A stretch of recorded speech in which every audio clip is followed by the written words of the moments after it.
Company अपीलीय न्यायाधिकरण (NCLAT) सोमवार को SBI के नेतृत्व में जेट एयरवेज के ऋणदाताओं द्वारा विजेता बोलीदाता जालान कलरॉप कंसोर्टियम के खिलाफ लंबित बकाया राशि की वसूली के लिए दायर याचिका पर सुनवाई करेगा।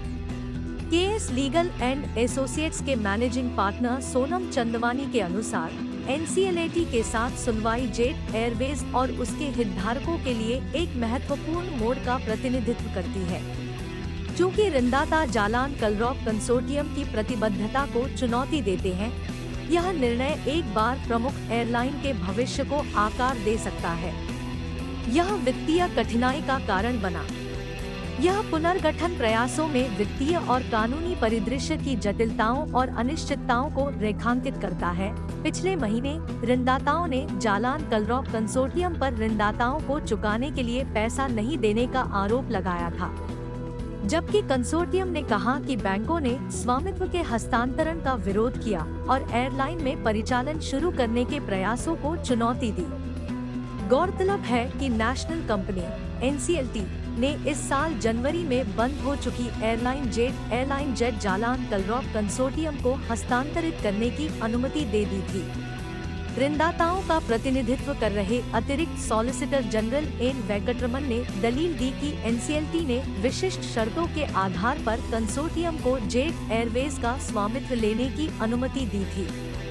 हालांकि उन्होंने कहा, कंसोर्टियम उन शर्तों को पूरा करने में विफल रहा है।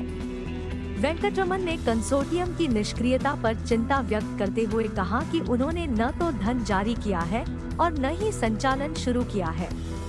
उन्होंने बताया कि कंसोर्टियम को दिए गए एयर ऑपरेटर सर्टिफिकेट AOC की वैधता सीमित थी और विमानन नियामक संस्था द्वारा विस्तार देने की संभावना नहीं थी।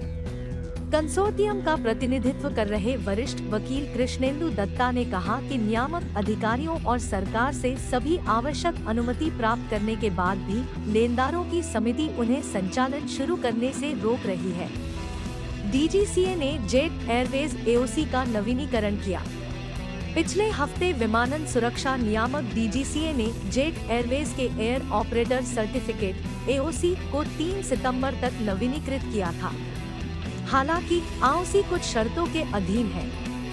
शर्तों के हिस्से के रूप में जेट एयरवेज को AOC जारी करने के लिए लागू CAP 3100 में निहित प्रक्रिया के अनुसार पुनः प्रमाणन से गुजरना होगा और उड़ान संचालन शुरू होने से पहले सभी लागू नियामक आवश्यकताओं के अनुपालन को नए सिरे से प्रदर्शित करना होगा।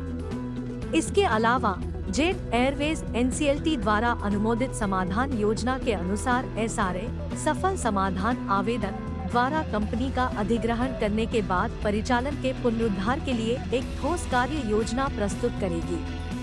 AOC को 20 मई 2022 को फिर से जारी किया गया था।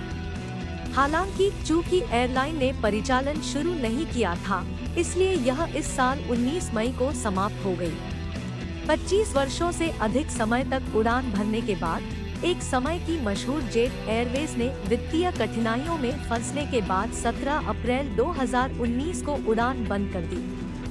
बाद में यह दिवाला समाधान प्रक्रिया में चला गया और जालान कलरॉप कंसोर्टियम JKC विजेता बोलीदाता के रूप में उभरा। हालांकि ऋणदाताओं और कंसोर्टियम के बीच जारी मतभेदों के बीच स्वामित्व हस्तांतरण लटका हुआ है।